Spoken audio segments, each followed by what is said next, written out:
PDP demands the resignation of INEC chairman, Professor Mahmoud Yakubu. They're seeking the investigation of the INEC chair by anti-graft agencies over the conduct of the 2023 presidential election.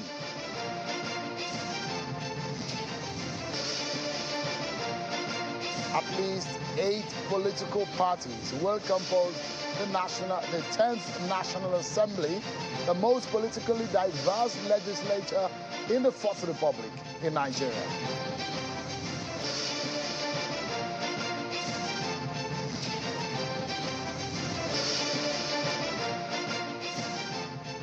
Hello, everyone. Welcome. This is Politics Today, live on Channels Television. I'm Sean Kimale in Abuja.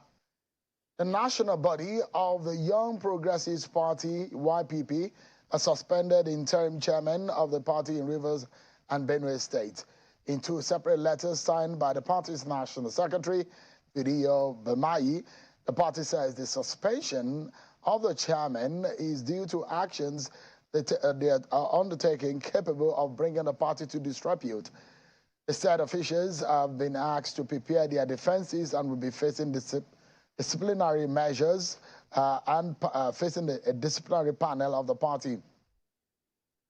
Well, today, the People's Democratic Party, Nigeria's main opposition, is calling for the resignation and investigation of the chairman of the Independent National Electoral Commission, INEC, for allegedly breaching the provisions of the 2022 electoral law and manipulating the February 25th presidential election results. The spokesperson of the PDP, Mr. Debo Ologunagba, made a call at a news conference in Abuja earlier today, stating that the exit of the INEC chairman will be the very first step towards sanitizing the Electoral Commission. I'll be bringing you that sound by just in a moment. The press conference held just about a few minutes away into earlier before the program started. Now, a lot of issues we are going to dissect for you on the 10th National Assembly. How the elections went, the composition, what this means for our politics, and the intrigues that will come into play, because when you see a diverse National Assembly of this nature, there are bound to be some intrigues. Could there be some cross-carpeting? There are possibilities, because that is always sometimes the game in the National Assembly. All of that. Let's check around the state of the federation for some of your political roundup stories, and my colleague Victoria Longjohn standing by to bring us up to speed. Victoria.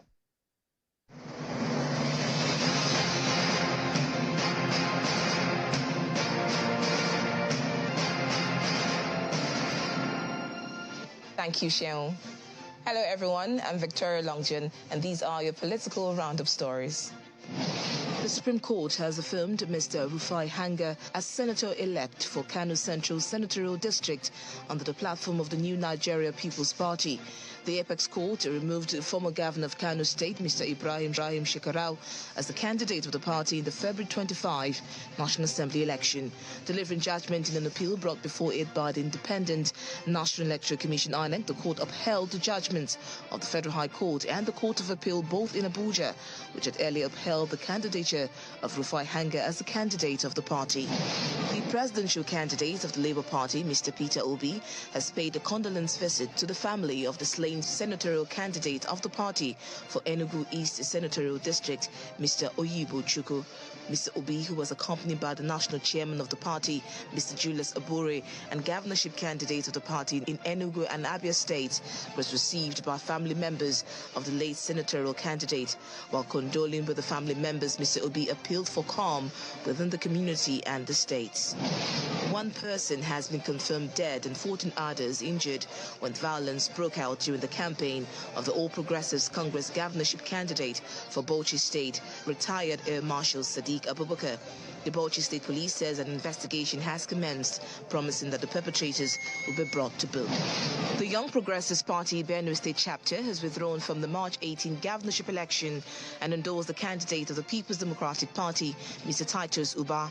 The state chairman of the party, Mr. Ho Guadwe, who disclosed this to journalists in Makurdi after an expanded meeting of the State and Local Government Executive Committee, says the decision was taken to support the present administration's effort in tackling insecurity in the state.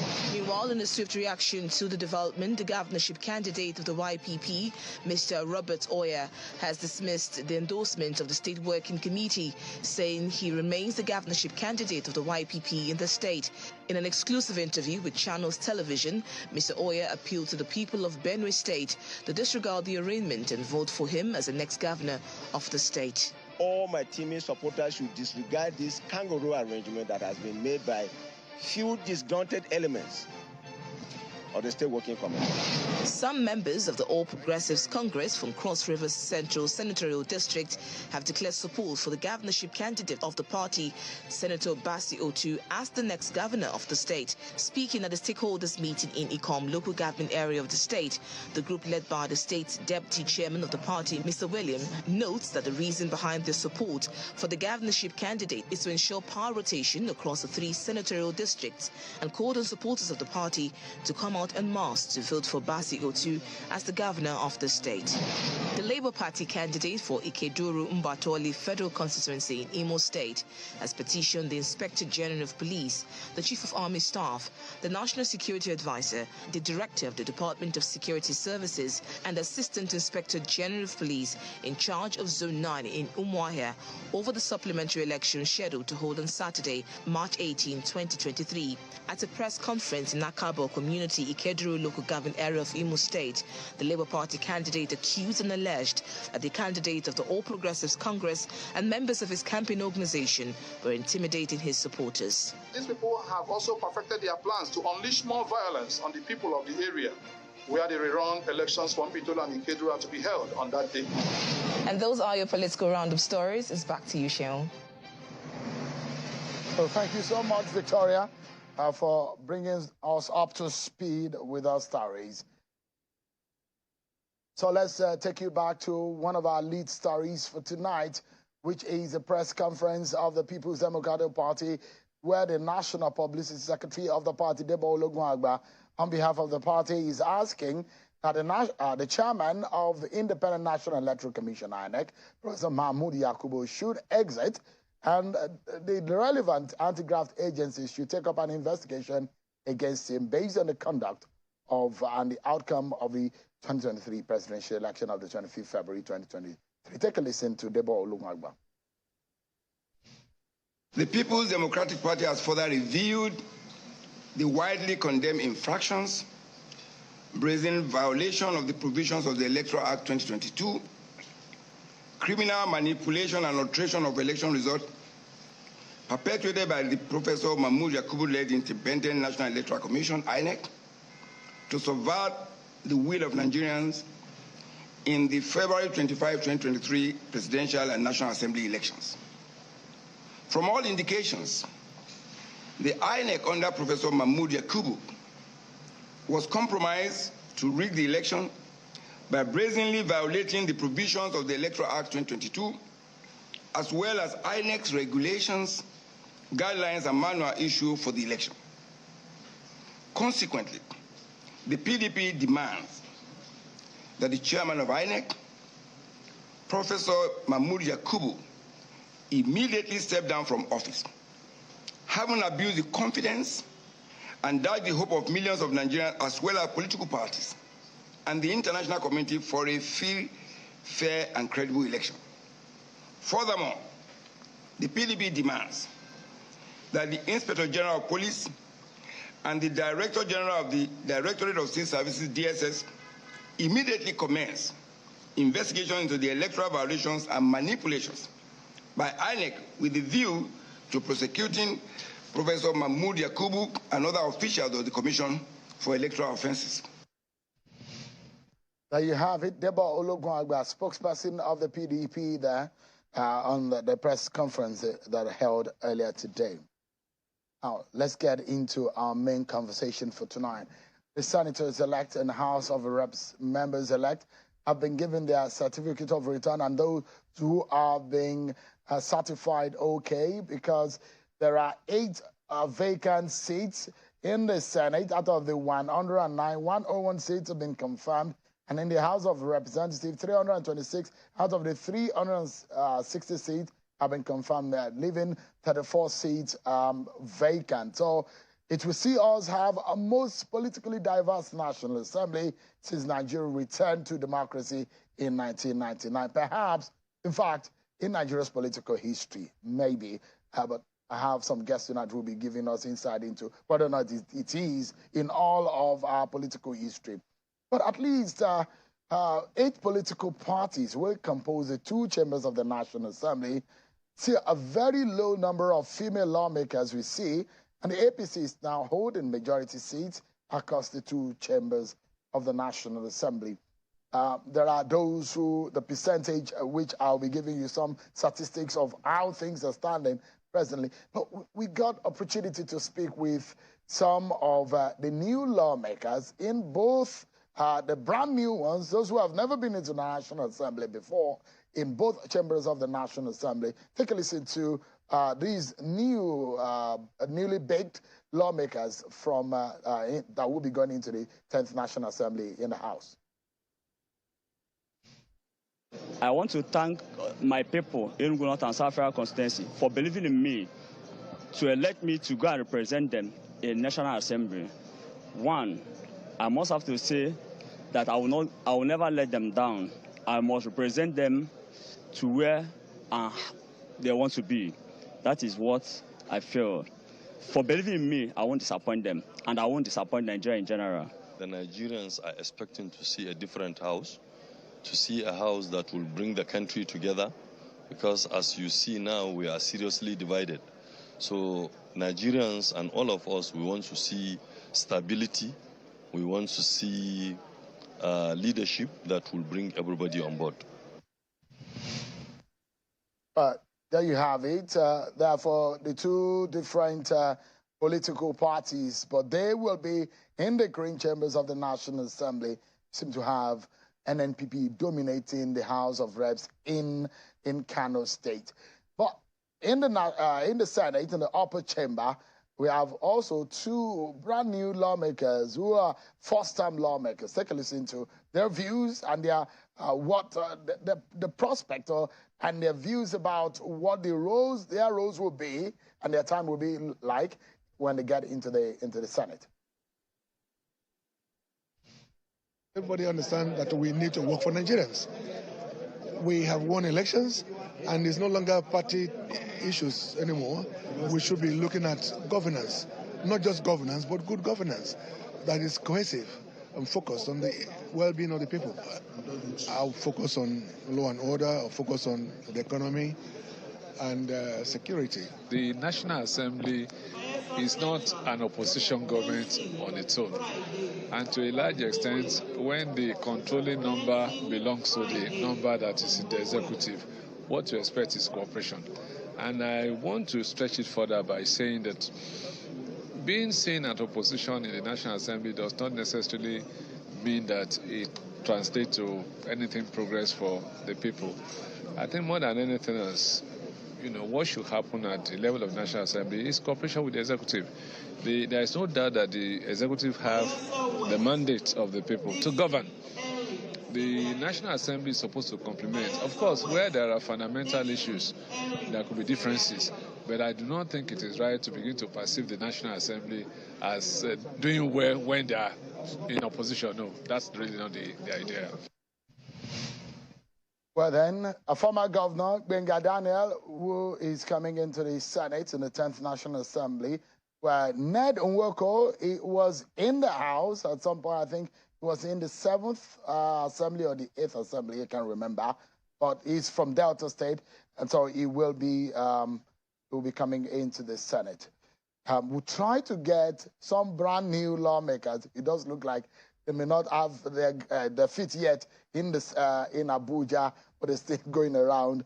But we do have, from the different political parties, at least those political parties that will be holding sway or leading in the National Assembly, as we know that APC have a majority in both houses of the National Assembly, and I have a mix of experience and a legal mind in the mix tonight, in my panel tonight. So I'm being joined tonight by Honorable Fred Agbedi, one of the oldest, a third-time, right? Third-time federal lawmaker from Bayelsa State, a member of the PDP. Thank you so much indeed for coming. And congratulations for your victory and receiving certificate of return, because that's the seal on your victory, isn't it? Thank you very much, and good evening, viewers. And I have Honorable West Ida, also a senior advocate of Nigeria. He was a member of the 6th National Assembly, isn't it? The fourth, one of the whole, but a senior advocate of Nigeria and Channels Television election consultant. Thank you so much, Leonard Sikh, for coming tonight. I appreciate it. And I have a former honorable, now a senator, Honorable Sunday Karimi, a senator-elect of the APC from Kogi State. Thank you so much indeed for coming. There are a few statistics that we need to look at that will help our conversation. Let me quickly show you what they look like. I'll begin with the House of Reps, with help from our friends at Plaque, who have done a tremendous job in breaking these down. So it helps us to be able to identify what really is the deal we are going into. So if you look at it, the total numbers of members elect at the moment are 326 in the House of Reps. So it leaves us with vacant seats, and this is where we'll be seeing supplementary elections being conducted on the 18th of March, as announced by INEC. They include one in Akwa Ibom, one in Anambra. The most we'll be seeing is in Sokoto State, where almost all the seats there are going to be recontested. In Zamfara, in Oyo, Kebbi, Kogi, Edo, Imo, have 2 seats that are going to be conducted. So that gives us the breakdown. So these are going to be the political party representation. So ADC coming with 2. So really surprised. A lot of people have thought someone like Honorable Abejide in Kogi State is a lone ranger, but it looks to me that the man is also strong locally and is able to come back into the National Assembly. Is one of those lawmakers in the House of Reps that are returning. In Nasarawa State, you had 2 lawmakers there in the House of Reps. So 160, that is the stronghold that APC will be having in the House of Reps. APC 105, you know, giving APC, I mean PDP 105, giving APC a run for its money. But surprisingly, Labour Party 34. I'm not sure the last time Labour Party was represented in the National Assembly, but here we have it. And YPP is one of the consistent political parties, having 1 senator. Now they've added a princess, honorable, in Anambra State, coming into in the House of Reps. ABGA 18, NNPP 18. I'm also surprised that ABGA is gotten as much of this. It looks like they've upped their game in the contest of presence in the National Assembly. So out of this, one discouraging one is the fact that there are only 15 female out of all of the 326 seats that have been so far announced and confirmed. So 311. So it's going to be a male-dominated green chamber. But let's look further. So this is the breakdown. So it's only in the APC that you have more females. PDP, 1 female. And the rest of the political parties, in fact, in parties like ADC, out of the 2, there are no females. In SDP 2, there are no females. In NNPP, all of them are males. In the Labour Party, only 1 female. So if you look at it, we go further and break it down. This is perhaps going to be the highest turnover in the House of Reps. Look at it. Only 32% are returning members. 32. 68% are new members. Very high rates of, and I guess one of these is the APC, that there was a lot of internal Australian in the APC when a lot of the lawmakers were unable to get a return ticket. So 222 out of these are the first term, 66 of them are second term, 29 are third term, returning, like Honorable Agbedi belongs to this class of 29 people. 5 of them are 4th term, 1 of them are 5th term, 2 number of 6th term, and 1 of them 7th term. That means this fellow has been there 7 times. So I'm wondering who that person is. Might be Honorable Wase. Mutu. Oh, fantastic. From Delta State, isn't it? Yeah. So let's go to the Senate. Let's look at what we have in the Senate. I guess we're having some real figures to chew on tonight. Total number out of the 109, 101 seats confirmed, 8 vacant seats, and these are the states where the seats are. Kebbi North, Plateau Central, Sokoto East, Sokoto North, Sokoto South, Yobe South, Zamfara Central, and Enugu East. Let's go further to look at the breakdown. Yet APC is still having a stronghold, having the majority, with PDP 33 senators elect. Labour Party again showing a very strong outing. I think they were the third largest political party in the House. Now they are holding the third larger number in the Senate. SDP 2 from Nasarawa again, I think. NNPP, they have 2 senators, ABGA 1, YPP 1. So the gender disparity, this is what we have. So we go further to look at this. But let's begin the conversation and let's look at what this means. First and foremost, I would like Honorable Wesley House, I think I should begin with you. And I'd like to ask you, historically, because you perhaps have a deeper understanding. You are more senior to the gentleman in the studio in terms of your years when you were in the National Assembly. Historically, this is perhaps the most politically diverse. Am I right? Correct, you are. Not only that, the spread and representation is also the most positioned to allow for real party alliances. If you look at the figures you saw in the House there, you will see that at 168 or thereabout, the APC will not be able to toss the House around the way they would have done if they had this overwhelming majority. So a bit of 3 to 4 party alliance would definitely balance the House, and that will probably give you higher quality legislation, greater scrutiny and oversight, and an all-round solid parliament, my view. So again, I'm going historical now. In what we have seen so far, this is the largest number of political parties that we've seen. Not only that, it's also the fact that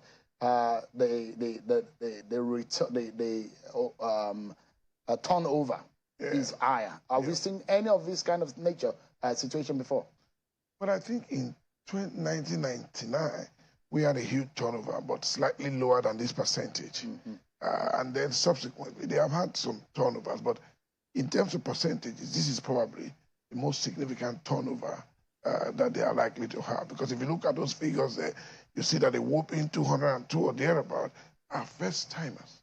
In other words, they will be coming in contact with the votes and proceedings for the first time, taking a look at the rules of the House for the first time, and a lot of training. A lot of training will have to go in to get them up to speed, so that you don't have that disparity between those who have been there and those coming who represent quite a wide majority and the expectation of their constituencies.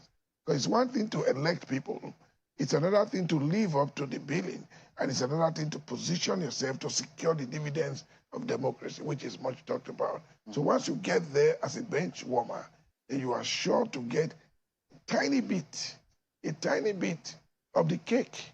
So you must learn to understand that the floor generals get the largest cake all the time. And who are the floor generals?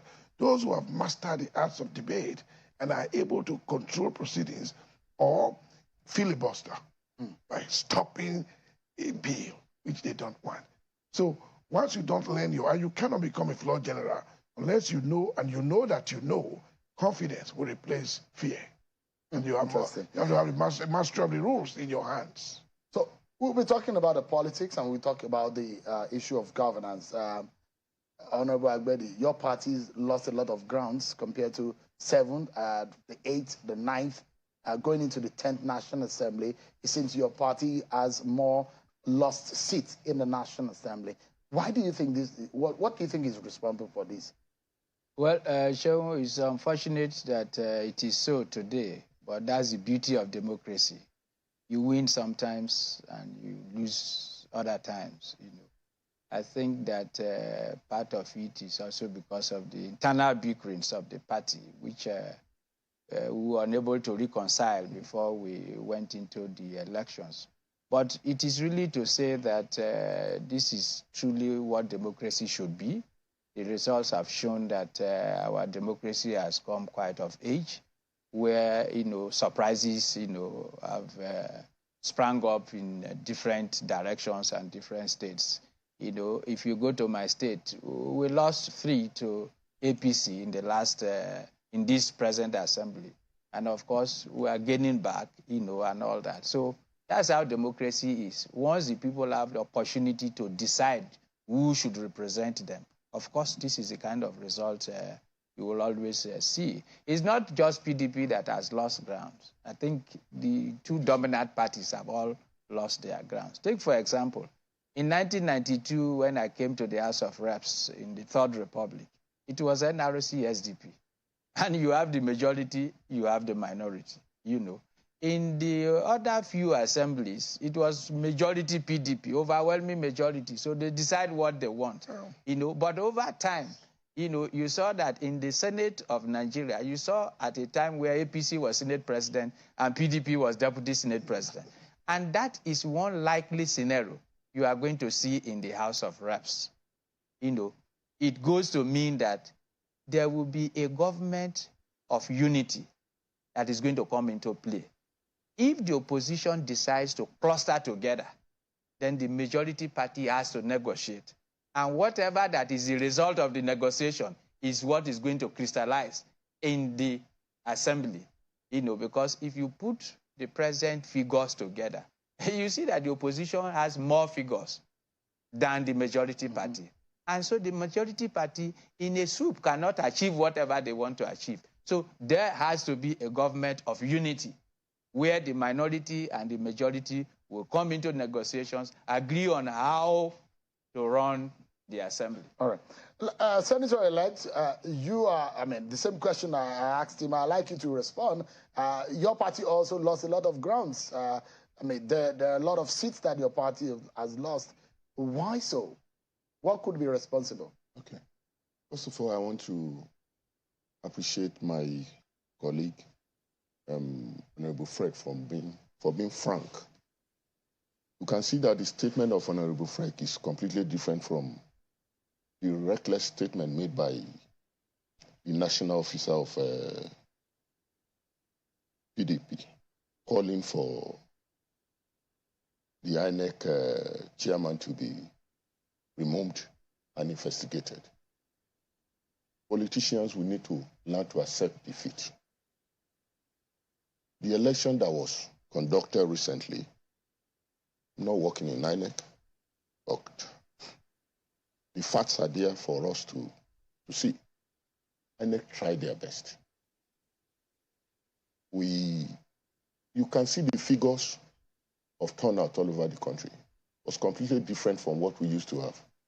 Kano used to have up to 4 million turnout. Lagos can be up to 3 million. But with the BIFAS, the introduction of BIFAS, we now have something close to accurate figures. I mean, people that came out to vote. You can imagine a situation where Peter Obi won Lagos State. Peter Obi won Delta State. Peter Obi won Plateau State. Peter Obi won Nasarawa State. And Tinubu lost in Osun State. One thing we have to know is that we should learn to accept defeat. When you win some, you lose some. Most of the parties went into that election divided. Yes, APC lost some few seats all over the federation, but that is not even as much as what PDP lost. PDP went into that election with a divided house, and a house divided against itself cannot stand. You have Kwakwaso pulling out from PDP, Obi pulling out from PDP, and you think they will be able to win national election? No. And yes, Labour Party came out for the first time and did fairly well. But you cannot win a national election in this country without doing well in Northwest and Northeast. We have to be realistic. That election was free, was fair. It was one of the best elections ever conducted in this country. And we should learn to accept defeat. Yes, we lost few seats all over the Federation. Yes, we have bickering and where primaries are not properly conducted, people working against the party. Those are issues within the party that has nothing to do with INEC. So, despite all those few losses, I think KPC still did fairly well in both houses of the National Assembly. And I'm sure in the Senate we are going to have a major control. In the House of Reps, the few seats remaining, we might be able to win some. We might not be able to get into the 200 mark that we need to at least form a two-third majority. We can't have a two-third majority. We will need the other parties to dialogue with.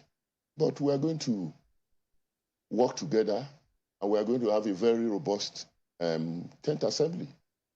I see a lot of filibustering, I see a lot of bickering, I see a lot of horse trading, and maybe not so much of cross-carpeting because of the new body of laws and the precedents that we now have.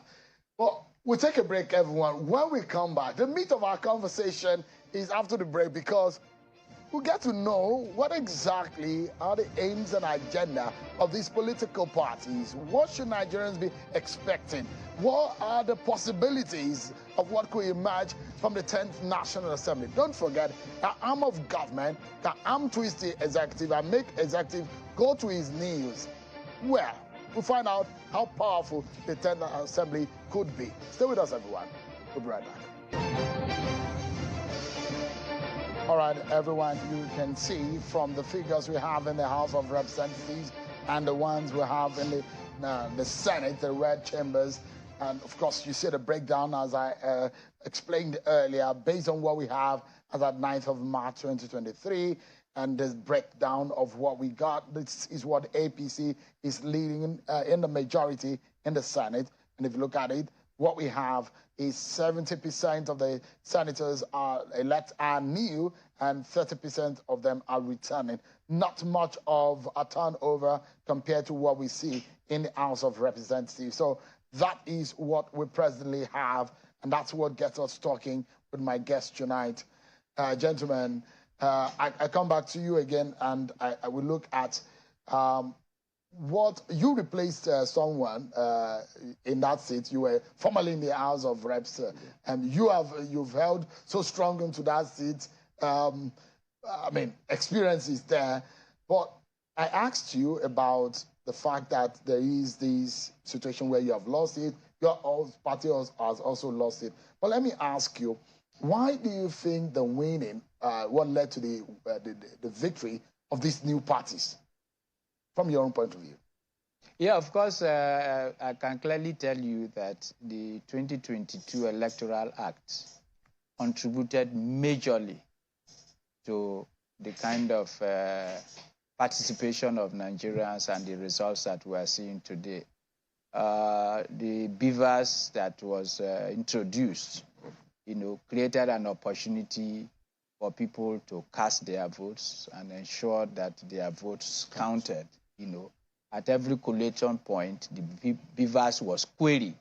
So it was not just turning in a result, but whether the result tallies with the actual accreditation, that was done before the voting. And so that gave a lot of confidence and credibility to the system. And so it is the 2022 Electoral Act that has strengthened democracy it's a game in changer. 2023. That's a game changer. Do you agree, Honorable Westhouse? Yeah, I think so. It was the 2022 Act that really drove the impetus down the wheel to change the electoral behavior in the country. And that's why people came out. And that's why you saw the struggle to collect PVCs. Normally, an election is, the streets were football fields. and so on and so forth. Young people were not interested. But again, don't forget there's a background situation where people were tired of the economic situation. The reality was that life has become severely difficult in our country. Crime was high, still high, and unemployment abysmally high. And then, of course, poverty was increasing in geometric figures. So people were thinking, look, if we have a situation where our votes will count, what are we waiting for? Let's go and do it. And so Beavers provided that platform. And to me, it would have probably been a good opportunity to make an electoral history. The only snag is the glitches, allegedly, that occurred. Because I've looked through the law in and out. It looks to me that hosting, or call it transfer, call it transmission, once this is declared, it runs through the length and breadth of the law. It's the blood of the law. It's substantial. So it's entrenched compared to 2015 and 2019. Yeah, because in those ones, the voters register was a gravamen. And so no matter how nice the card reader was, reference was still made to the voters register. And that was a tickable document. So you could sit down here and vote 100 times and tick 100 times. You are in order. But with the Beavers, accreditation was embedded in electronism. And not only that, the requirements of the law ran quite a lot of paragraphs of the law. So it was not just touch and go. It was step by step by step by step. And then, of course, once the law gives you the chance to make your guidelines, and you make those guidelines, further cementing the role of the Beavers, and then you proceed to make sure that you have your training manual with which you train those to participate in the election, further cementing the role of the Beavers and transfer of those results, you will have little or no excuse not to comply. I'm going to come back to you because as much as the law really entrenched, helped the process, but again, there was a snag, and technology also was being blamed, and what really happened and all of that. Honorable, same question. You agree? What could have? Are you on the same page on what could have led to the victory and defeat of your party in some areas? Seeing 18 members of the House of Reps are NNPP members, 34 are Labour Party members. Okay. I will say that, first of all, the youths of this country, they are desirous of change. And when we go back to the protest of 2020. You're referring to the NSAS? Yes. You know that protest has gotten a lot to do with this election. The aftermath of that protest is the result of some of the things that happened in this election. The aftermath of that protest came back to the obedience. The ardent followers of Peter Obi. And you will see that the emergence of Peter Obi gave the youth the chance to have someone to go back to. So I would say the obedience, they caused the big change in the election of 2023. Yes, in Kano State, we had a situation where NNPP, the Kwakwasos, pulled out from PDP. You cannot take away the fact that Kwakwaso is very popular in Kano and part of Jigawa State. And he was able to take a chunk vote out of APC stronghold. But also, you will see the performance of PDP in Kano State. I don't think PDP was able to get a 10% from Kano vote. That used to be a very strong goal of PDP too. So take it or leave it. Some of these, the campaign, the obedience, even if you look at the factors of the G5 governors of PDP that refused to work for For PDP, some of these factors led to the result that we have. All right. So it brings me to another point, very closely linked to that question I asked earlier. So I was asking what you think would have led to the victory of some of this party and the loss of some of your parties. But what do you think struck the chord? Are these more of personalities? Labour Party is not a new party, but something changed. What do you think struck the chord among these voters who deserted the PDP and the APC, making them lose these seats? Honorable. It was a combination of 2 or 3 factors. One, like we've all agreed, yes, the 2022 Electoral Act. 2, the people were yearning for a change, And then 3, the message, that belief that our votes were going to count made people troop out to register and collect their voters' cards. And I can tell you that even Nigerians in diaspora flew in to cast their votes, particularly in support of the Labour Party. And so the Labour Party became a movement, a phenomenon, And how could this happen? It is confidence building. And then the message that came from Peter Obi. Peter Obi had a message that sank into the hearts of those who were looking for options. Sank into the hearts of youths who felt that these 2 parties are parties that we will want to move away with if you create that opportunity for us. So I think these 3 reasons were substantially the reasons why you have this upset that we are seeing. And like I said, it has strengthened democracy in Nigeria. No matter the winners, the losers, I'm sure that a greater population of Nigerians are happy with what has come about. And of course, in the next assembly, some of these issues that implementing the law has thrown up will be tweaked by the 10th assembly, which will go to further strengthen, the next elections that are likely to come. As of today, we have also come to find out that the next level Nigerians need to go is electronic voting, so that you may not need to move from one place to the other to cast your votes. When that is done, you are going to see more surprises than what we have seen in this 2023 election. And that is what... So you think power is returning to the people? Of course, and that's what we want. If you are a Democrat, that is what should be. So if you don't perform, they sack you. You do well, they retain you. They retain you. Retainment is actually very difficult because voters are now very impatient. And when you have younger voters, they don't really understand what has happened in the past.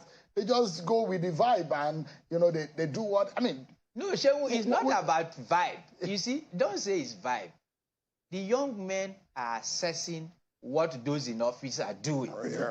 If they see you doing well, they'll support you. I wouldn't have won my election if I didn't do well. So the truth of the matter was I had internal battle more than the other parties. But because the people have seen the much I've done, they feel that they can go with me, no matter the internal battles that I had to confront with. That's the thing. It is performance. If you perform, the youths, they see everything. They can open their phone and know what you have done and what you have not done. So they don't need to go to your constituency to look at it. All the things are online. They check what you have done. They check your contributions. They check your capacity and say, okay, this is good to go. That is the point. Let us see. So, I mean, are there other things that you think that struck the chord with the voters this time around that gave us this kind of voting pattern? Well, of course, you know that there is no ideological leaning for the political parties at all. No one is associated with any philosophical dogma. That's one. No, the PDP will say that they are right of the center. The APC will say they are left of the center. That's semantics. There's nothing to show. Now, because it becomes very easy All right, so we are playing. I'm very sure that these men will not agree with you that they don't have ideology. They may have written it down, but transformation and translation is something that people need to see. Even with the welfareist tendency that the APC says they like to go with. Well, the thing is, you find one party operating differently in different states. And the private sector orientation that the PDP has mounted and talked about over the years. Correct, but over the period, you've seen what I would call dancing from the left to the right, all right? But the most significant thing, as I said, is been some personality cult. It's been a typical characteristic phenomenon in pseudo-democracies. We are still moving from that. We haven't reached there. We are still in a patrimonialist state where patronage is key. Wow. And don't forget, with the greatest respect, the APC's performance at the presidential level, in my scientific view, was based on the tenacity and doggedity of their candidate. Thank you. Not their party. Yeah. If they had somebody else, they would have been ruptured, politically ruptured. Then don't get very tenacious. He was severely attacked, probably the most attacked candidate since 1999. But you see, he has a cult of followers. He has scientific methods for reaching out. So as they destroyed that image, the rebuilding was immediate.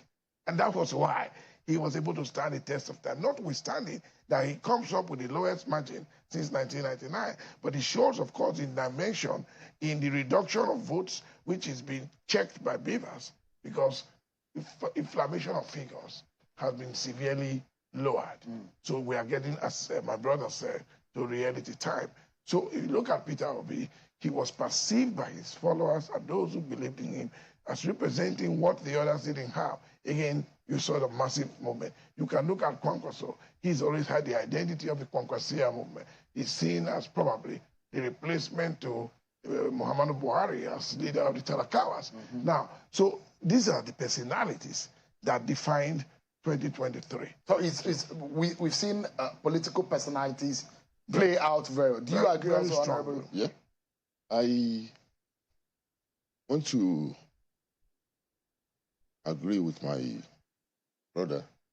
Look, Asiwaju won the election for APC. Asiwaju was prepared for. He has been preparing for this moment for long.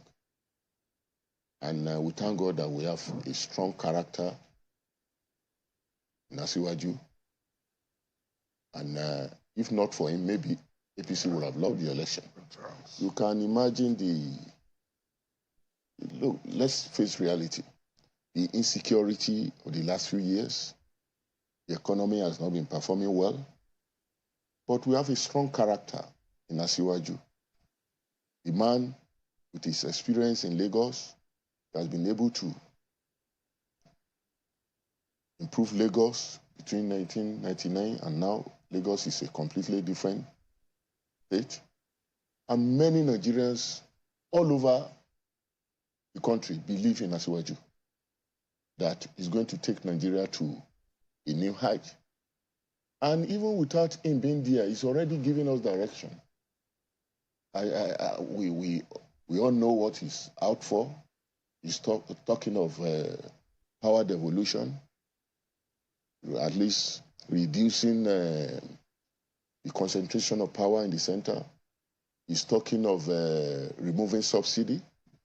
He already has a direction. It's not going to be business as usual. We are going to go into a new government with a leader that has direction. He's going to lead us. He's going to bring up bills into the National Assembly with a focus of what will be the direction of his government. So the election and the switches that we saw wasn't more of political parties, but more or less personalities that drove the process. The Kwankwaso, the Peter Obi, and the individuals that won their seats. That is the issue. Could he also be responsible for the lost ground that you have? You almost lost the majority grip.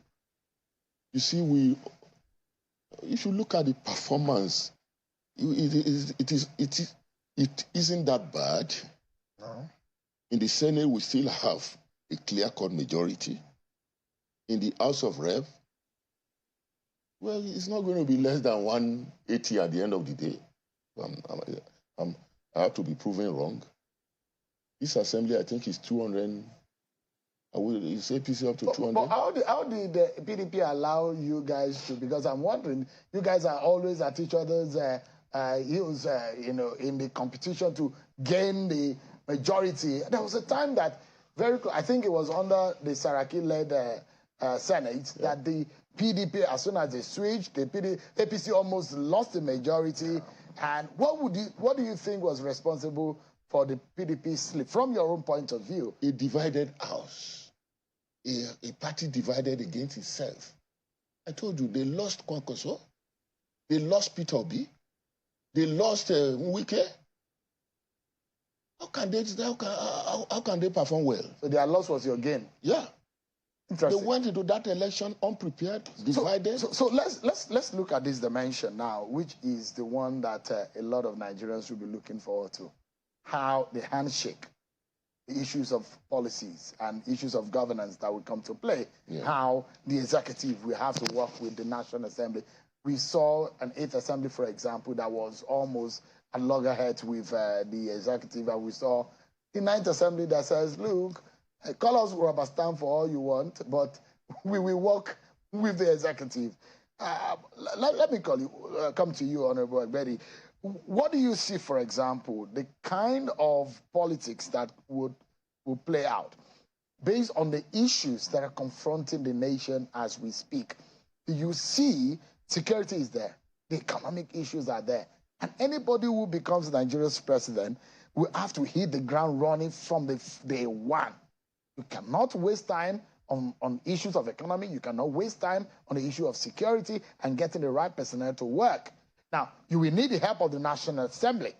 From the National Assembly point of view, how can that handshake give Nigerians who are going to be bearing the brunt if things are bad and going to be the beneficiaries when things are good? How can that handshake work? What do you see from your experience? Well, I can tell you that there are issues of national interest. We're talking about security. There is no legislator, there is no arm of government that would not want a secured nation. Mm. And so once issues that will improve the security situation of this country is put on the table, I'm sure that all arms of government will support it to ensure that it succeeds.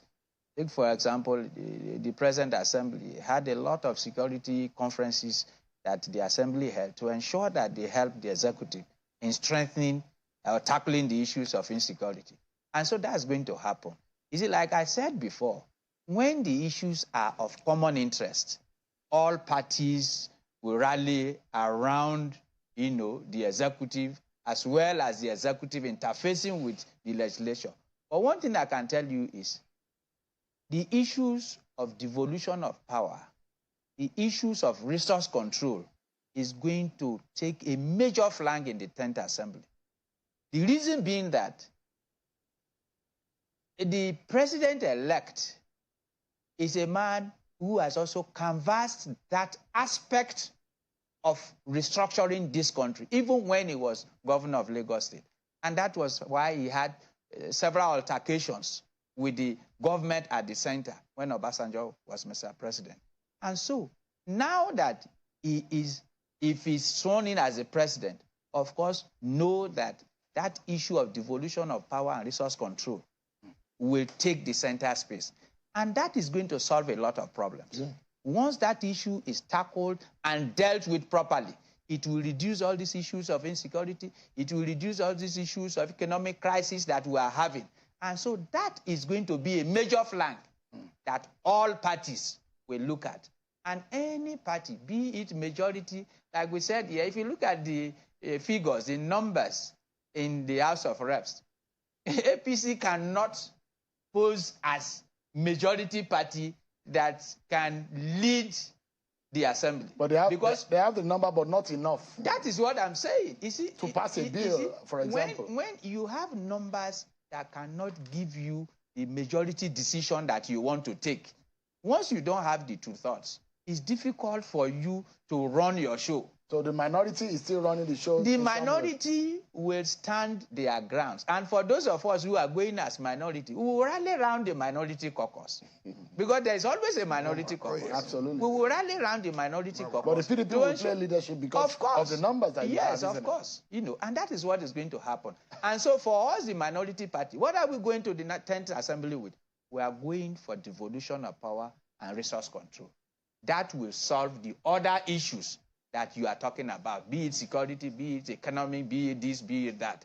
Because if I am able to, you know, raise revenues that will run my state and I don't come to Abuja to share money with anybody, nobody will pursue me from Bayelsa to Abuja.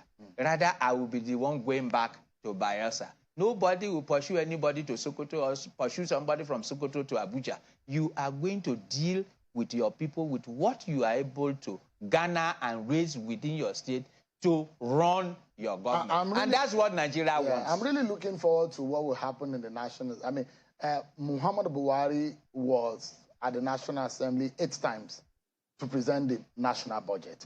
There was a bill at some point that was going to mandate the president to come and present the State of the Nation address. I don't know if that didn't see the light of day just yet. But it's in the Constitution Amendment. It's part of the Constitution Amendment. But the Constitution Amendment have not really seen the light of day too. The Assembly has not ended. So the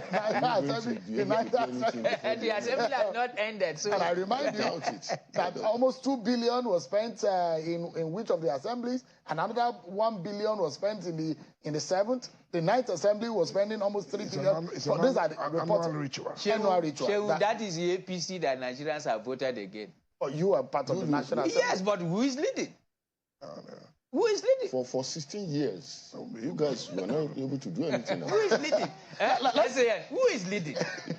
Let's take a break, everyone. When we come back, what is going to be the major issues, contending issues for Nigerians? You are the ones who hold, because now you have the power, and it's shown that you have the power to hire and the power to fire. Well, will you put that pressure on the members of the National Assembly with all of the issues and the front burner? Discussing more of this for this time.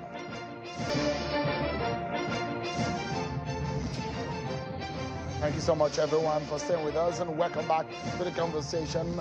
Honorable Sunday Karimi, Senator-elect from Kogi State of the APC, Honorable Wesley Dausa, Senior Advocate of Nigeria, a former member of the House of Reps and Channels Television election consultant, and Honorable Fred Agbedi, who is a returning third-timer in the House of Reps. Is it third or fourth?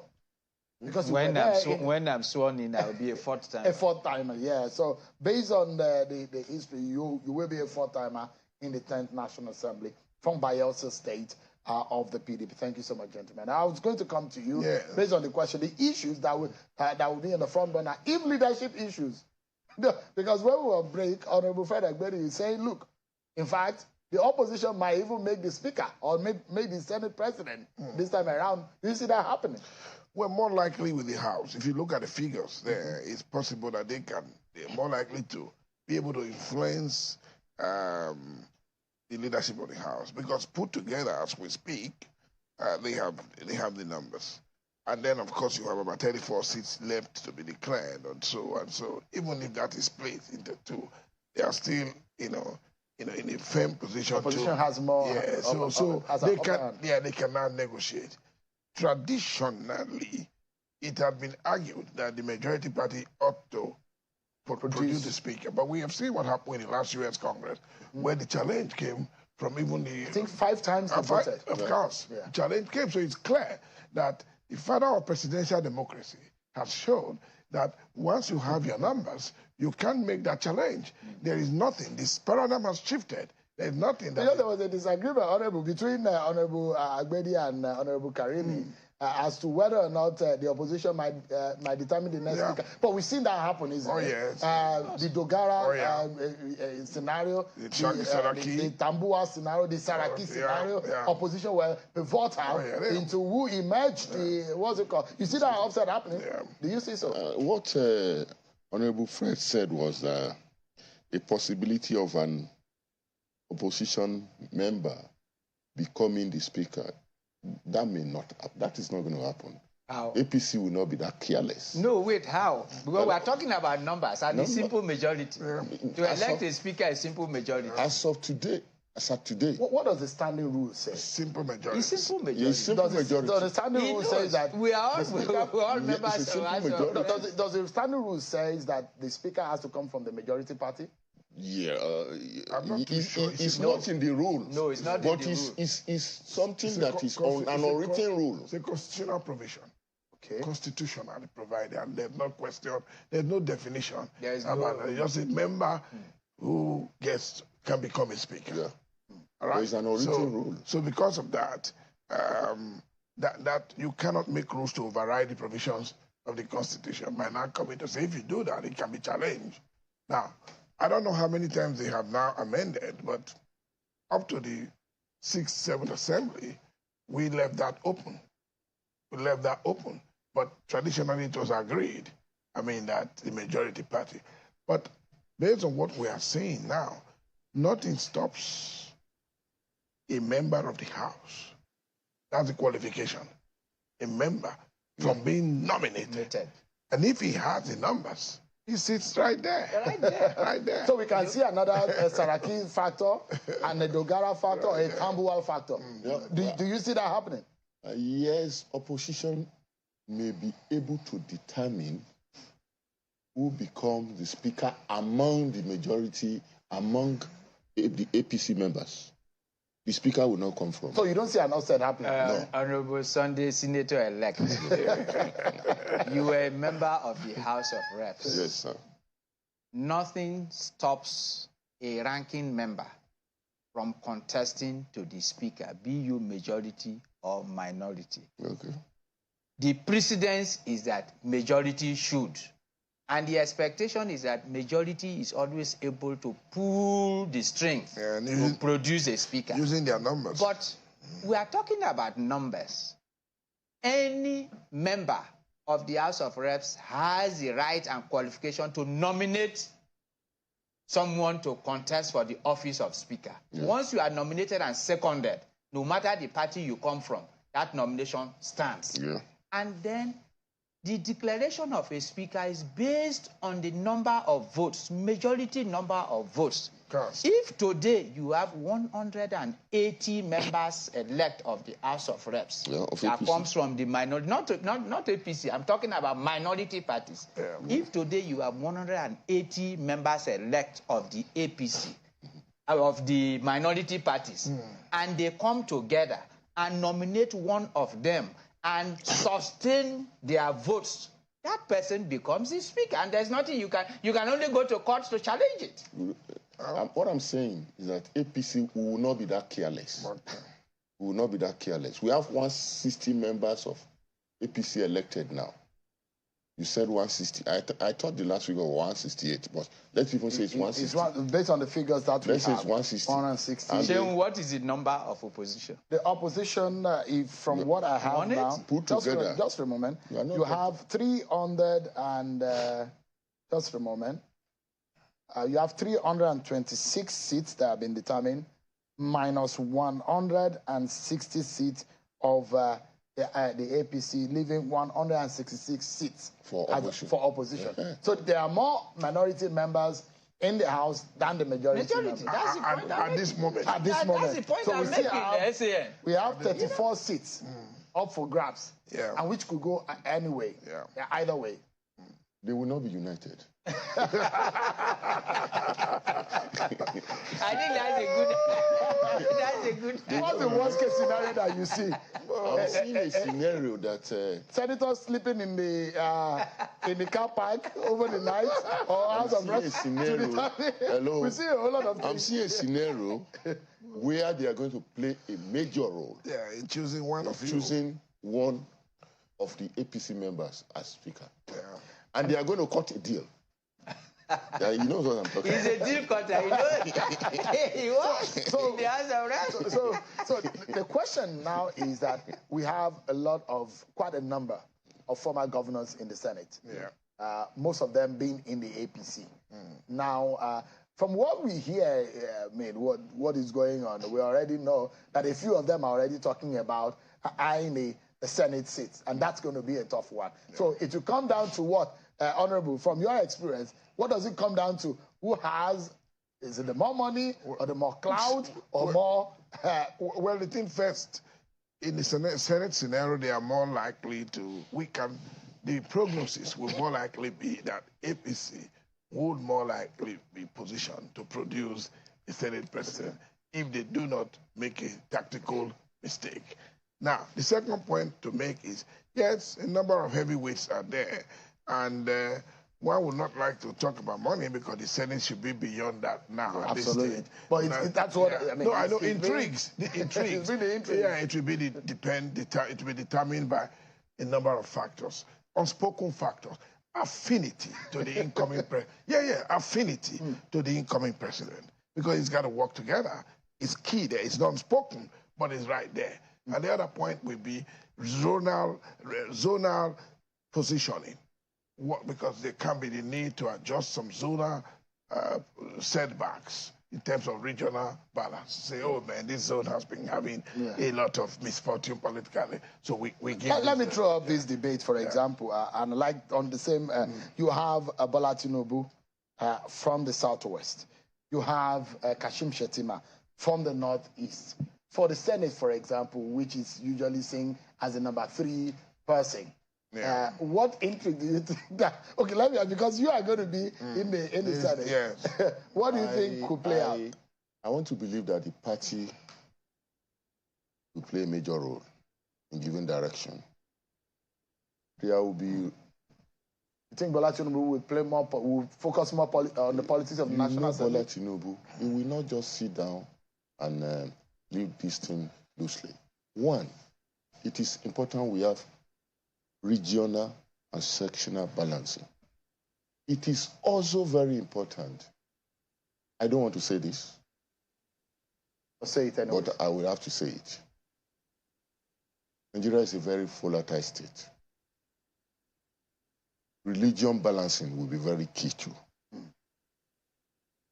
I'm not a religion fanatic, but you know, Nigerians initially complained of need for balancing, talking of religion and here and there. I know Bola Tinubu will be very sensitive to this, and he will do a lot of horse trading among the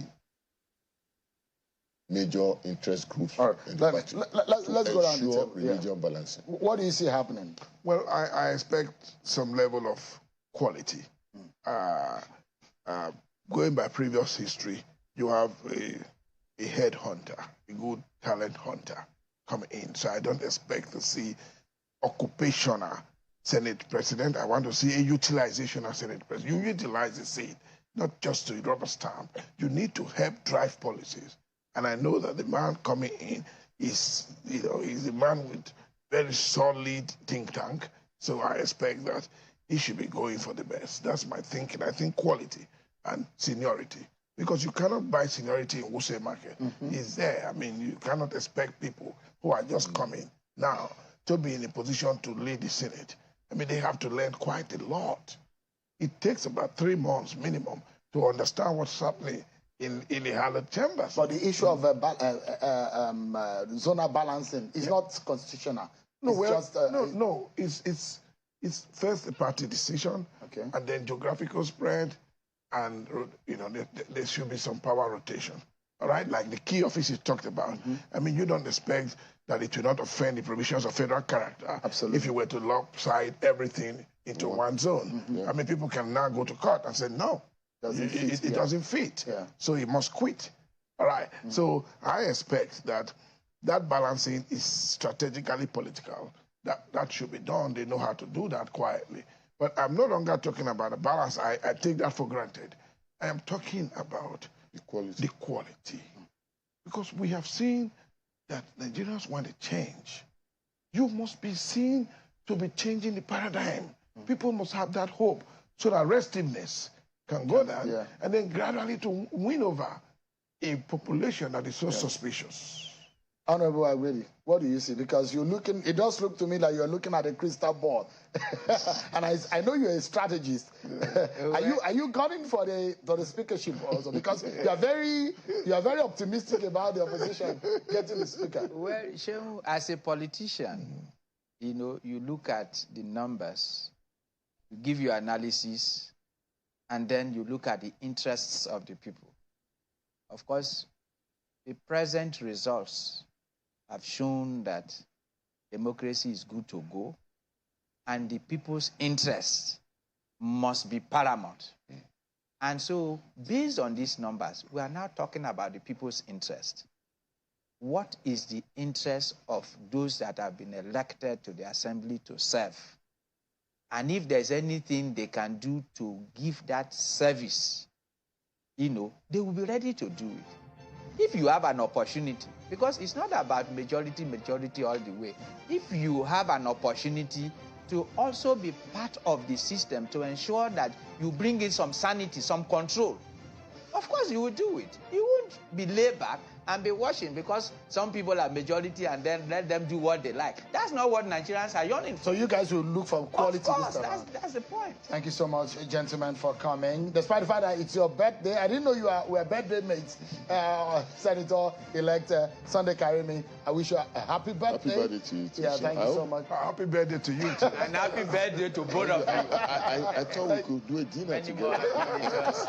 Thank you so much, gentlemen, for coming. Honorable Sunday Karimi, Senator-elect from Kogi State of the APC. Honorable West Ida Osa is a former member of the House of Reps and a senior advocate of Nigeria. And Honorable Fred Agbedi, a very senior member of the National Assembly, who is going to be serving a fourth time, this time around the 10th National Assembly from Bayelsa State of the PDP. Thank you so much indeed for having this wonderful evening with us, discussing what will be one of the most politically intense National Assembly. I see that happening. Take my word to the bank, everyone. Sure. But that was our show for today, everyone. Many thanks. It's perhaps one of the best days that you can ask for in the 12th calendar month. Thank you so much. That's our show for today. I'll see you on Sunday at 8 p.m. I'm Sean Kimale. Bye for now.